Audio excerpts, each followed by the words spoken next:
Hey pen people, what the heck is a stacked nib? Is it a nib that's been working out at the gym? Does it cheat at card games? In this video, I'm going to show you the stacked nib that Omas sent me along with their very high-end fountain pen. Omas is letting me try this pen for free, but I've already made the video that they wanted me to make. This one I'm making just because I wanted to. Also, a big thanks to George Richards for becoming my one and only channel member. Channel memberships is not something I want to push on you guys, but that little extra financial boost for Down the Breather Hole means a whole heck of a lot. So thank you, George. All right, so for reals, what is a stacked nib? Well, essentially, it's a nib that's actually made of multiple nibs welded together. But because of how a fountain pen nib slides into the body of a pen, it's not literally two whole complete nibs just sandwiched on top of each other. The bottom nib is complete, but the nib stacked on top of it is trimmed down so that it fits. So you only have one nib sticking inside the pen. I've seen some pretty gnarly looking DIY stacked nibs on Instagram, but Omas's stacked nib actually looks really elegant. That top piece there is mainly the tines, the breather hole, and then a little bit of material behind that. And I think it highlights rather than detracts from Omas's really elegant nib design. And you can see how it's been very carefully attached. Farther back on the nib, it's easy to see that this nib started as two different pieces of metal, but toward the front, you can see how it's been welded and polished to the point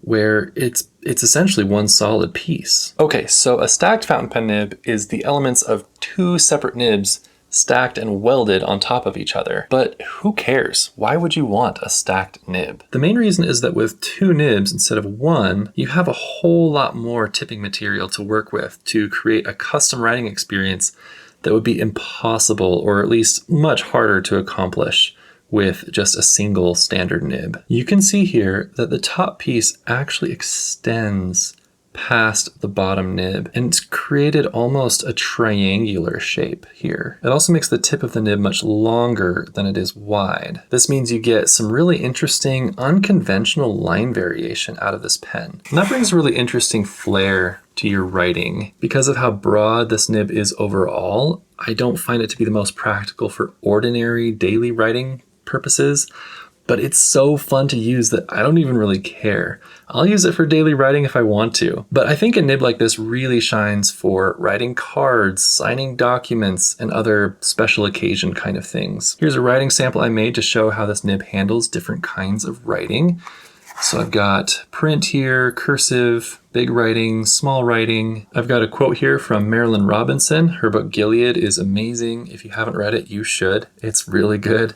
I'll put an affiliate link in the description if you want to check that out. And hopefully you can see here what this nib is doing. So the downstroke is pretty narrow. It's probably somewhere in the ballpark of a medium in size. And then the horizontal stroke is so big and juicy and broad. So it just creates a really fun writing experience. But it's different from a stub or a calligraphy nib that is thin going this way and thick going this way. So it's like kind of the opposite experience. The other thing that's really interesting here is because of the shape of the nib, the higher you hold the pen, the less line variation you'll get, the finer it will write. So, I can write here. It gets a little scratchy, but I can get more of a normal line out of it that way. But then when I hold it at this lower angle, that's when you get all the fun line variation. So just a really interesting nib to play around with. And if you want to support my YouTube channel, like this video to help it spread to more pen and paper lovers. The other really powerful thing you can do to support my YouTube channel is just to watch another video. This video right here is the deeper dive into the two pens that Omas sent me. But if that doesn't interest you, YouTube seems to think you might like this video. Thanks for watching. I better go cap this pen before it completely dries out on me.